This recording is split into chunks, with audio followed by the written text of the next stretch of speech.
What's up, everybody? It's your boy G Allen, the host of All That Talk podcast. You may be wondering, where's the sucky logo at right now on the YouTube screen? No, you're seeing my face, this face in that screen of yours. What's up, everybody? We got a really fun show today. I'm really excited to get over here and have my producer David. Shout out to David Linn. He's a beast. Doing this producing, I'm really excited about it. The audio is gonna be really good. We're gonna have some really good news stories for y'all and some memes, kind of. But starting off the day, we're going to start off with some news stories. So, NFL news. In light of the Super Bowl and Tony Romo's recent psychic abilities to predict plays while he's announcing, there's some recent news. It's been lingering around here. All Talk Podcast has some really inside sources. So, apparently Tony Romo, according to this very, very productive website, reliable website too, he's opening his own palm reading and psychic clinic. So we have a picture of it here. It'll be on the screen. But Tony Romo, actually, give him props. He's a lot better than Joe Buck. Joe Buck sitting there talking to Troy Aikman being like, Troy, I think we got a really good shot to win this game. Whoever scores more points this game is definitely going to win it. I mean, Tony Romo does a really good job of analyzing plays. I like how he draws on the screen before the plays. He does a really good job. It's really fun to listen to. So, moving on from NFL news, we have some Australian news. So, this article says that Australian universities are starting to ban sarcasm because it is a form of violence. That's a great idea to me. I mean, I don't know about y'all, but I love that idea. Cutting back on free speech, it's just an awesome thing to do. Yeah, you thought. Sarcasm was in that one. But it's kind of sad to see where Australia's going. They're taking away their guns, and they're also taking away their right to free speech and sarcasm, because it's very violent. I know you people out there hate sarcasm. You don't get it. But I know it's violent, and I know your little mind can't handle it. But rolling on from Australian news, we also got late-term abortions just got legalized in New York. So this legalizes any abortion from conception all the way up until they're born. And so this was celebrated all across New York as another celebration of women's rights, except for the women that are being killed in the womb. So how about that for it? They actually lit up the Empire State Building with like a pink light on the Empire State Building. And it was just pretty sad to see where we're going, because the babies can be killed literally right before they're born. Like a 6 or 7 pound baby can be injected with poison in the head, and they have feelings, they can feel the pain. It's absolutely horrendous to see exactly where our society is going and what we're celebrating. We're celebrating baby genocide, and it'll go down in history's, probably 20, 30 years from now, we look back and say that was the worst time of human history, just killing babies in the womb. When we know full-fledged that they are human babies, it's been scientifically proven over and over again. But people just ignore the fact and say it's part of the woman's body, and we're going to celebrate that women have the right to choose, apparently.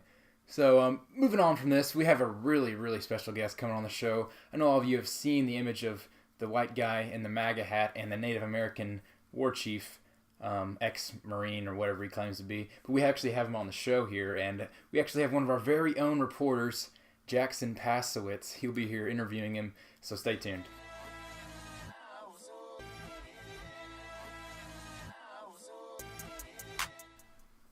What's up, everybody? We're back from the break. You may be wondering, who's that little squirt sitting next to you?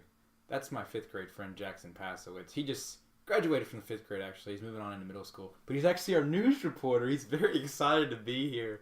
I'm just kidding. He's he's 6th grade. Definitely 6th grade. But we got Nathan Phillips coming on the show, Indian chief, whatever he is. And Jackson here is going to interview him for us. So if you don't know about the incident, you've probably seen it all over Snapchat, or all over the media. It's this picture of this high school student in a MAGA hat, however you're going to say it. He's standing face to face with this Native American dude beating a drum. But anyway, he's standing there face to face with him, and the media just hopped on it and said these kids were harassing the Native Americans and all this stuff. But then later it got portrayed that actually the kids there were being harassed by some black Muslim group, and then these Indian protesters came up to him and started getting in their face. But the dude claimed that actually they chanted "Build the wall" in front of his face, but that never happened. Probably CNN reported it, but if CNN reports, it's trash. But we're gonna get him on the show here. Jackson here is gonna interview him. Get a sip of water real quick. Get ready for the interview. Jackson, are you gonna talk or are you just gonna sit there? He's mute, apparently. He's definitely mute. I told you he's just graduating from 5th grade. He's just now learning his words. A little slow in the head. But Nathan Phillips, come on the show. Jackson, take over for me.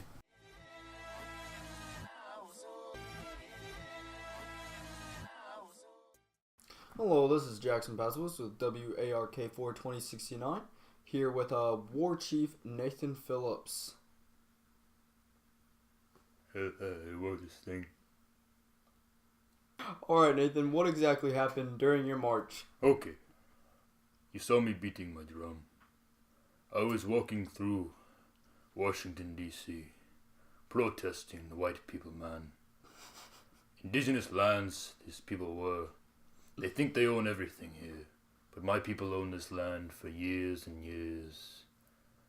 Until a white man came, took land, took wife, put me on reservation. So I walked up to man in MAGA hat, white man, don't like white man. Walked up to him and played my drum and hummed away what I'll say. Played the tune of the Native Americans. That's what happened. I'm a Native American. I served the country in war. Yeah, that's basically it. Nathan, were you specifically put on a reservation at any point in your life? I've been on reservation for 55 years of my life. Me and my wife live there, and we work and we plan hard. And Alright, Nathan, how do you feel about the border wall? the border what? The border wall. The border wall. This is indigenous land, as I've said. Nobody owns the land here. No such thing as country. Yeah, that's white man, bad man. That's what I live by. White man, bad man. Well, it seems you've already stated this, but what is your opinion on the white man? White man came and took land. My people live here for 500 years, and white men come and take my land. I'm very angry with the white man. You see, the thing you don't know about Native Americans... Oh, wait, Nathan? Hey. I think we're breaking up. Okay, I think we lost him. I think he's too far down the trail of tears. All right, this has been your special interview with WARK4 2069. Now back to you, G. We're back, everybody. I hope you really enjoyed that interview with our one and only Jackson Paczewitz. Give him a round of applause. He did a great job with whatever 69 News he works with. But he has a bright future, and I'm really excited to see where he goes with it. The Trail of Tears joke, that was not my words, that was his. So YouTube, you can shadow ban him or whatever you call it these days. But this has been an awesome show. I just want to take a second right now. With the government shutdown, recently, I think yesterday or today, it has been declared that the government is not going to be shut down anymore for a temporary time. President Trump has decided to reopen the government because of the awful cooperation of the Democrats to get this border wall funding. And I think it's ridiculous why the Democrats won't negotiate for a border wall. They pushed for it years before. Have you seen with Chuck Schumer and Nancy Pelosi and even Barack Obama have all pushed for border fencing or border security. And now they just want open borders because they want more votes. They know they're losing their voting population in many of the upcoming voting classes, especially with the Generation Z, which is those born in the 2000s and 1999, I think. A lot of studies have shown that our generation, like whatever it is, 14 to 18-year-olds, are actually a lot more conservative than you think. And I think the Democratic Party is very, very concerned about that because they're losing votes and they want to get more votes. So they want open borders to be a thing. So Mexican immigrants can come in, illegal aliens can come in, and they can vote Democrat, and they can take advantage of welfare and public schools and all the stuff we have in this great country of ours.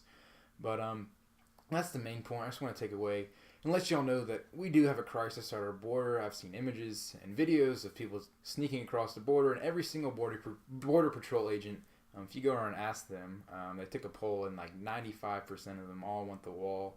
It'll do a great thing for our country, and you look at the costs of illegal immigrants coming in to our country and how they take advantage of our welfare and all sorts of goods and services. Every year, the burden on the taxpayer is $116 billion compared to the $5.7 billion, and then you're done with the wall. I know you have to take into account maintenance, but $116 billion every year. I would definitely take that just from a math standpoint of saving money for our country and saving money for our taxpayers. So just take away from the government shutdown. Vote Republican. We want border security. We don't want these Democrats pushing for open borders and all sorts of stuff so they can just grow their voting base.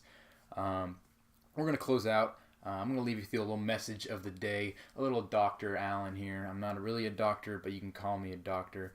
So today, I just want to talk to y'all out there who are struggling with all y'all conservatives out there who are being persecuted for what you believe in, and that's really what you are being. Conservatives are being censored all across the country, and I just want to let y'all know that I'm 16, 17 years old. I'm out here speaking conservative beliefs, and that's probably really not a smart thing to do these days because people can shut you down just like that. But I just want y'all to know y'all are not alone. There are tons of conservatives out there just like you, especially the teens. You don't have to be a liberal. You don't have to push for all these progressive ideas, because there's so many people like you out there. It may not seem like that, but just be strong and don't be afraid to speak out, because if we don't speak out, then the left will just keep pushing these radical policies like we see in New York, like we see at the border. They're just going to keep pushing these radical policies, and our country will be socialist before we know it. So keep pushing, keep fighting. Love y'all. Thanks for listening. We're going to keep these videos going out. Dave is going to keep producing for me. I'm really excited for the future holds, and this next video is actually, we're going to get the audio on Spotify and Podbean app. If you don't have it, you should download it. It's a great way to listen to all sorts of podcasts, not just mine. And this video will actually be up on YouTube too. So thank y'all so much for listening. G. Allen here with All the Talk Podcast. Jackson Paczewitz left. He had to get kicked out of the show for that Trail of Tears joke. But thank you, everybody. Make sure to like and subscribe, share it with your friends, and have a blessed day. Thanks.